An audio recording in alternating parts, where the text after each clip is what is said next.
Alors, Comment ça se passe pour le confinement quel confinement? depuis la dernière fois où on a pu se voir, on s'est aperçu, on s'est vu le 14, je sais même Oui, pas, le oui, 14, oui, 14 oui, oui, mars. oui, oui, oui, oui, oui, On oui. dirait que c'était vraiment le jour, enfin il y en a beaucoup qui vont se dire c'était vraiment avant quoi. Bon Ouais, ouais, c'est ça ça, passe vite. Hein. exactement, exactement. Ouais, ouais, ouais. Et c'est marrant parce que parfois je me promène en gilet jaune et tu croises des gens qui te regardent avec. Tout d'un coup, tu les ramènes dans le passé. Tu vois, il y a une sorte de décalage. C'est pas qu'ils sont pas contents ou heureux, mais ils comprennent. Tu vois, c'est anachronique effectivement de temps en temps aujourd'hui de porter un gilet jaune. Parce que le 14 mars, même le 14 mars, il y a pas mal de personnes qui ont dit mais qu'est-ce que vous faites dans la rue? Pourquoi vous manifestez?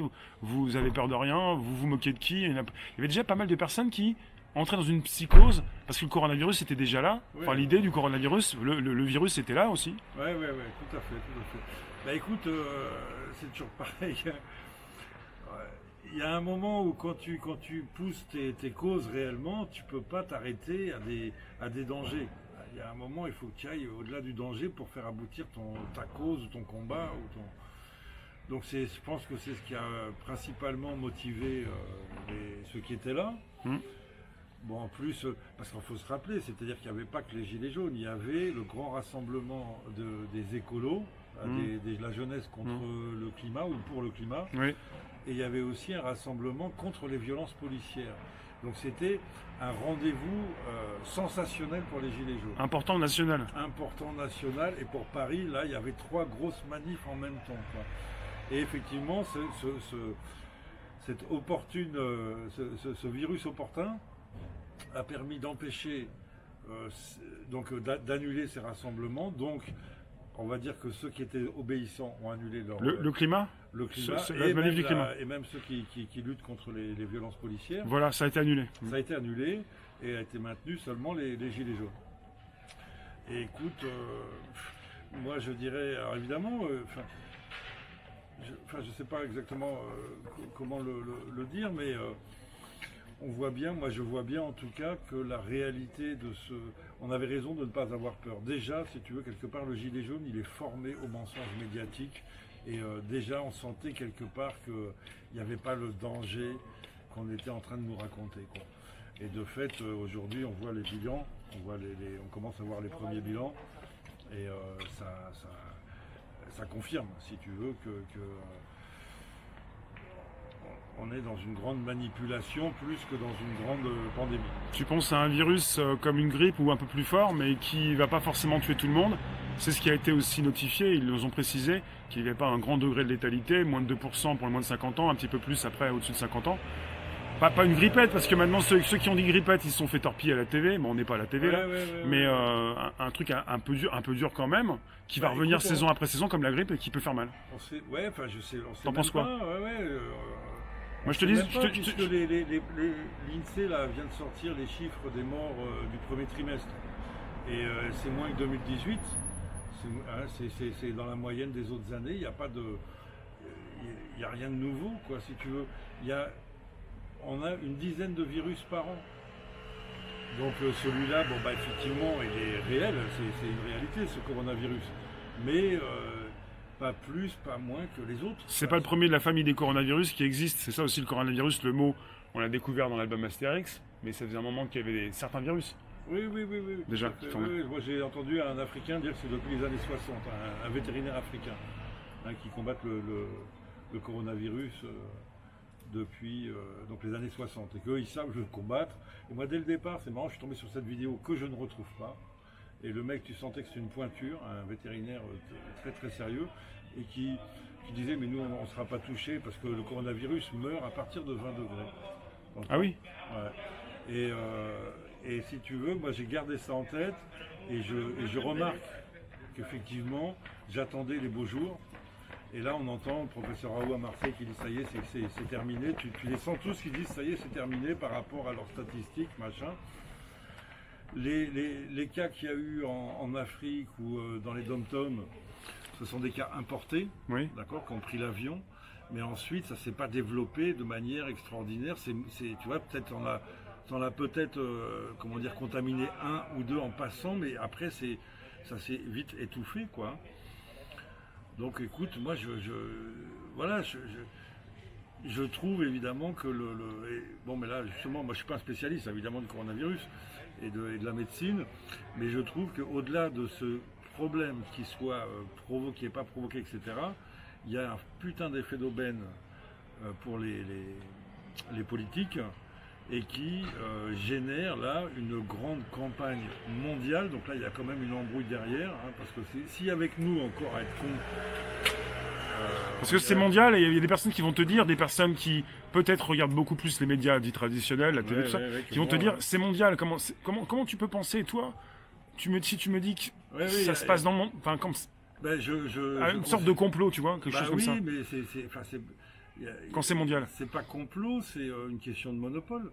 C'est les monopoles pharmaceutiques qui sont mondiaux. Supercherie, après business derrière. Voilà, l'OMS, ils sont dans l'OMS.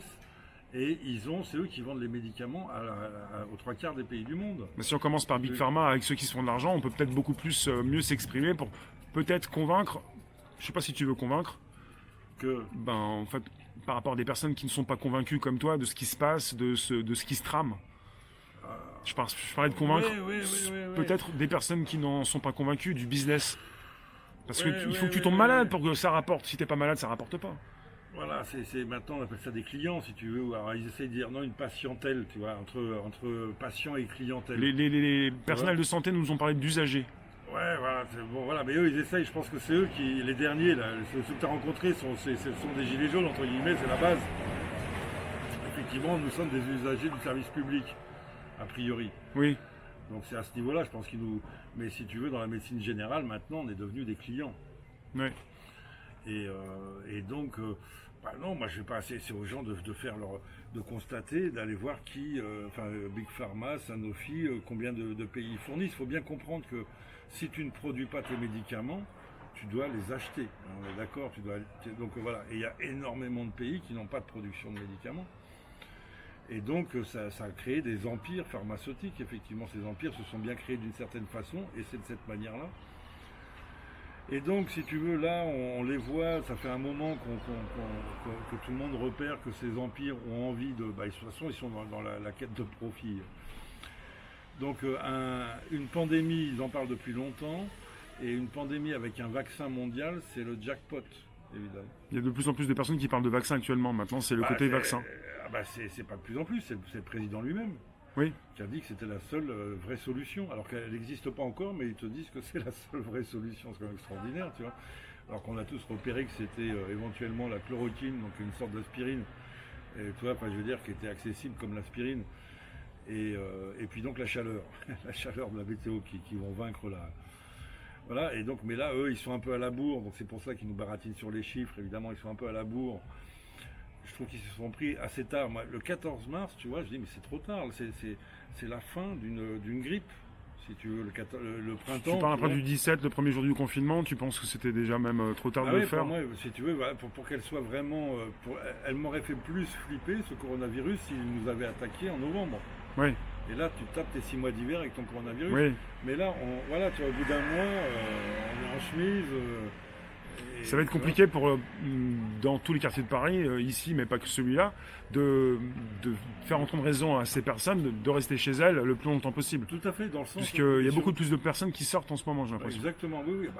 Et puis justement, tu as les voix dissonantes et discordantes donc, du milieu médical principalement, parce que le milieu médiatique et politique, pour le moment, il est quand même assez soumis.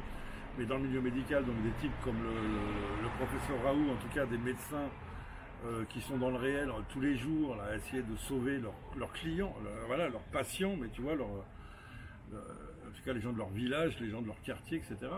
Et eux donc utilisent des protocoles simples. Ils voient que ça fonctionne très bien, si tu veux.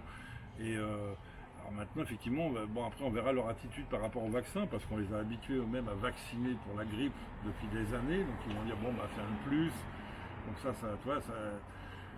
Voilà, peut-être que si tu veux, le professeur Raoult, aujourd'hui, tout le monde, tous les contestataires le trouvent sympa, mais peut-être que dans 15 jours, il va dire, il y a le vaccin, les mecs, vaccinez-vous maintenant. Tu as Nadia qui vient de te dire, tu as une plante naturelle qui a été interdite par l'OMS.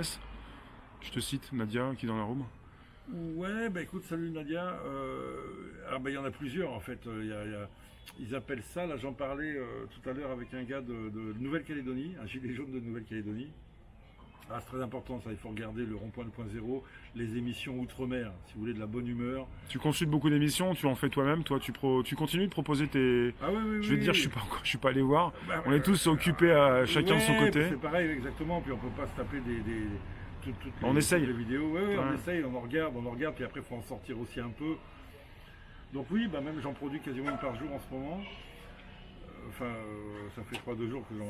Sa chaîne, la chaîne, c'est Le Maquis de Paris, ceux qui ne connaisseraient pas. Le Mais Maquis à Paris, ouais. Et le Maquis à Paris, il est connu, et donc il n'y a pas de problème.